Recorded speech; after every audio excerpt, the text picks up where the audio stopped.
He came home crying, 8 years old, small hands shaking as he clutched his backpack like it was armor. "Dad," he said, voice breaking, "promise you won't leave me alone." The words froze me.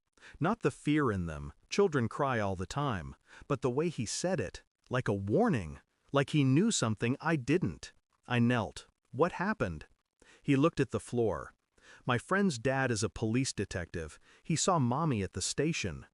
My chest tightened. "At the station?" He nodded, reached into his pocket, pulled out a small, sealed envelope. "He said to give this to you. Don't tell Mommy." The handwriting on the front, block letters, rushed, masculine. My name. I opened it. Inside, 2 photographs. The first, my wife, sitting in an interrogation room, her hands clasped around a coffee cup, a detective's badge glinting in front of her. The second, her hand on that detective's thigh, smiling, the kind of smile she used to give me. My pulse slowed. The air thickened.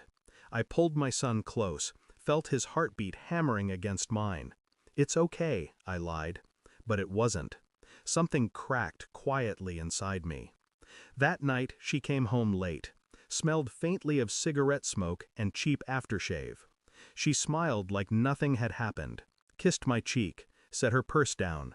"Long day," she said. I watched her move through the house, unaware she was crossing the crime scene of her own making. I didn't ask where she'd been, didn't mention the envelope. Denial can be a strange kind of mercy. It lets you observe before you destroy. She showered, hummed softly behind the door, a song I didn't recognize. I sat in the dark kitchen, staring at the photographs, studying her face, how relaxed she looked beside him, the softness around her eyes, that quiet, unguarded comfort. Love doesn't die loudly. It fades, molecule by molecule, until all that remains is observation. I waited for the anger. It didn't come. Only precision. Over the next week, I became a collector of truths, phone bills, late-night location pings, a forgotten receipt from a motel 2 towns over. She thought she was careful. She wasn't. Each piece of evidence felt surgical, clean, detached. I didn't confront her. I smiled. I cooked dinner. I tucked our son in. But every gesture was an act of surveillance. Sometimes I'd catch her watching me, nervous, uncertain, as if she could feel the quiet shift in the air. She'd ask, "Are you okay?" And I'd say, "Of course." The truth was, I was better than okay. I was awake. One night she fell asleep early. Her phone glowed on the nightstand. A message blinked on the screen. "Same place tomorrow?" I memorized the number, forwarded the thread to myself, deleted the evidence. The next morning I kissed her goodbye, then drove to a pharmacy, bought a DNA test kit. Our son's toothbrush. Mine. Hers. I didn't know what I was looking for yet, only that betrayal rarely ends where it begins. 2 days later the results arrived. I opened them in my office, blinds closed, lights off. The paper trembled once in my hand, then steadied. Probability of paternity, 0.0%. For a long time, I just sat there, listening to the quiet hum of the computer, the sound of something dying without a sound. There are moments when your mind fractures cleanly into 2 halves, the one that screams and the one that listens. I chose to listen. That night, I set the report on the kitchen table. She walked in, smiling, holding takeout. She stopped.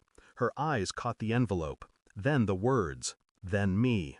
She went pale. "You?" I nodded. She started crying, apologizing. Words tumbled out, confusion, mistakes, fear. I said nothing. Silence is the sharpest knife. I waited until she was done breaking. Then I stood, walked to her, placed the second photograph on top of the report, the one of her hand on his leg. "I'm not angry," I said quietly. She flinched. "That's the worst part," I added. She reached for me. I stepped back. "The detective," I said, "does he know he's being investigated for misconduct?" Her eyes widened. Confusion, Panic. I smiled, thin and measured. He will. Tomorrow. I had already sent the photographs, the messages, the motel receipts to the Internal Affairs Division from an anonymous address. It wasn't revenge, it was symmetry.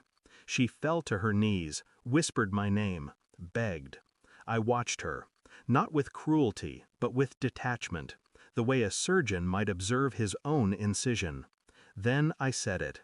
I forgive you, and walked away. The house is quieter now. My son sleeps soundly again. I don't tell him what the paper said. Some truths belong buried. I see her sometimes, outside the courthouse, hollow-eyed, thinner, carrying regret like a child that won't stop crying. I don't speak. I don't hate her. Hate requires care. What I feel is colder, purer. Freedom is not peace, it's absence. The silence left when love stops echoing. I drive past the station at night sometimes, the lights still on, shadows moving inside. I imagine her face when she learns what real honesty costs, and I whisper, almost to myself, now you know what it's like to be alone. Thanks for watching. Don't forget to like, share, and comment. Subscribe now to Cheating Stories Insight World for more amazing stories.